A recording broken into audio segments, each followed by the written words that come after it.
आ गया है वापस किष्किंधा लौटने का। चलो वानर वीरों, आगे बढ़ो।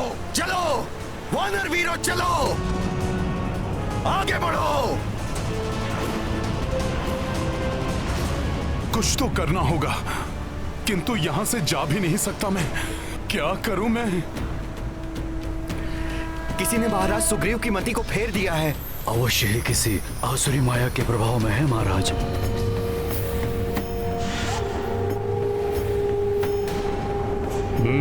महाराज विभीषण शंकित होकर यहाँ वहां ढूंढ रहे हैं। शुक्र शीघ्र चुप जाओ।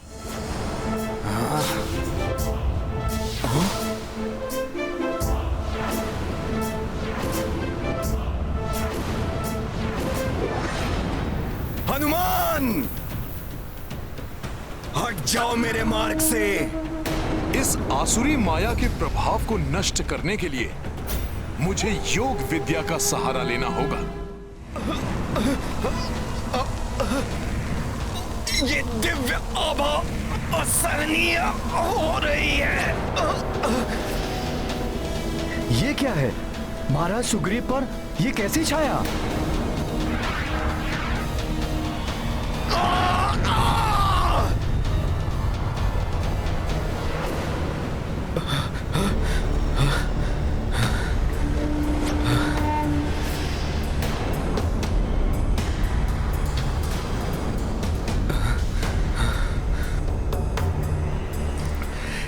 क्या हो गया था मुझे? इस दुष्ट वानर के तेज के समक्ष मेरा सम्मान प्रभाव कम हो गया है।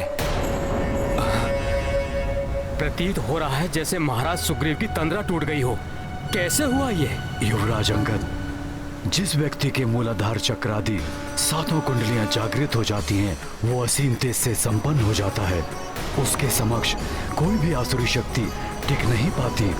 प्रभु श्री राम से भेंट करने के उपरांत हनुमान के भी सातों चक्र जागृत हो गए थे। मैं यहाँ रथ पर? कहीं मैं वापस लौटने के लिए? नहीं, अवश्य मेरे साथ कुछ हुआ है। ये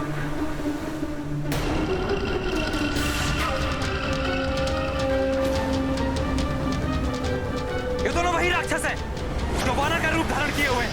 इन्हीं की आसुरी शक्तियों के कारण महाराज सुग्रीव आप सम्मोहित हुए थे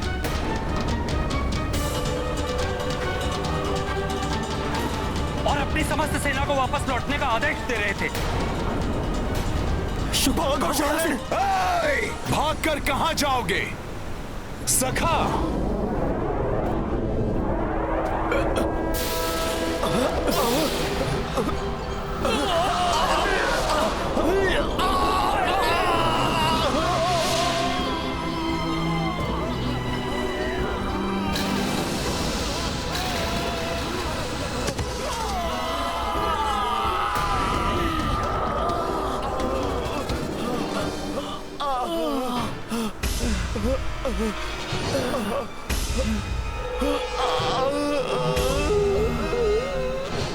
मुझे सम्मोहित करने का दुस्साहस किया तुम दोनों ने। तुम हमारे वानर योद्धाओं में से नहीं हो। अपना वास्तविक रूप धारण करो। बताओ कौन हो तुम?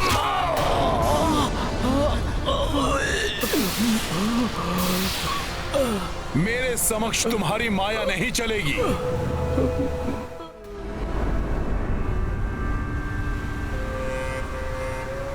तुम दोनों ने प्रभु श्री राम के विरुद्ध कार्य करने के लिए मुझे विवश किया। वे तो मेरे मित्र, मेरे भ्राता ही नहीं, मेरे भगवान हैं। मेरे प्रभु श्री राम के कार्य में बाधा डालने का दंड मिलेगा तुम्हें। ये दोनों लंकेश रावण के गुप्तचर हैं, शुक और चारण।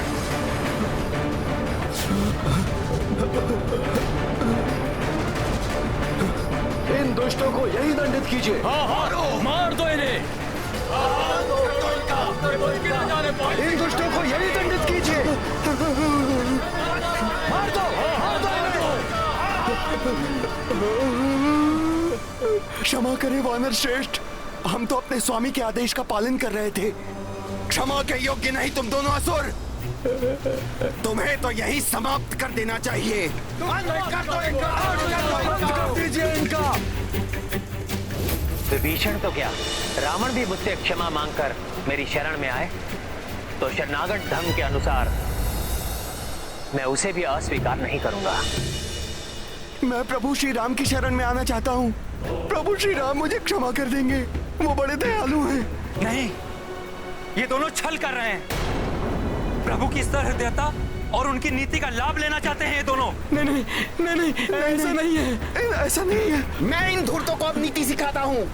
सारा छल, सम्मोहन, माया सदा के लिए भूल जाएंगे ये धूर्त। इनका यही अंत कर दो। रुक जाओ सब, रुक जाओ।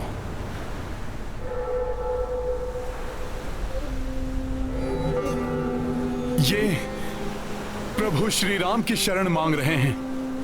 ऐसे में हम इनका वध करके प्रभु श्री राम की छवि धूमिल नहीं कर सकते। प्रभु इनके लिए जो निर्णय करेंगे वही मान्य होगा। हाँ, प्रभु की सहमति के बिना हम इन्हें कोई क्षति नहीं पहुंचा सकते। प्रभु श्री राम तो पूजा में लीन हैं।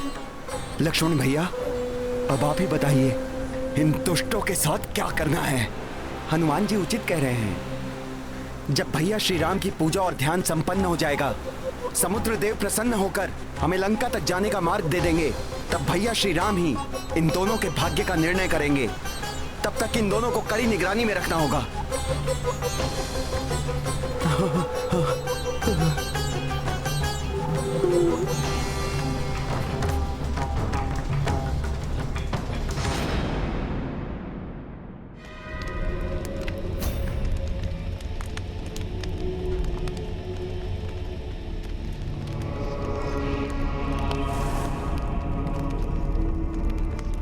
अब तो हवन सामग्री भी समाप्त हो गई माता, किंतु आपके दर्शन नहीं हुए। प्रसन्न हो जाइए माता निकुंभला, दर्शन दीजिए। मेरे पास जो कुछ है सब आपको समर्पित है। ओम ह्रीं क्लीं चामुंडाय विच्चे। ओम ग्लौं हुं क्लीं जूं सः। ज्वालाय ज्वालाय ज्वल ज्वल प्रज्वल प्रज्वल स्वाहा।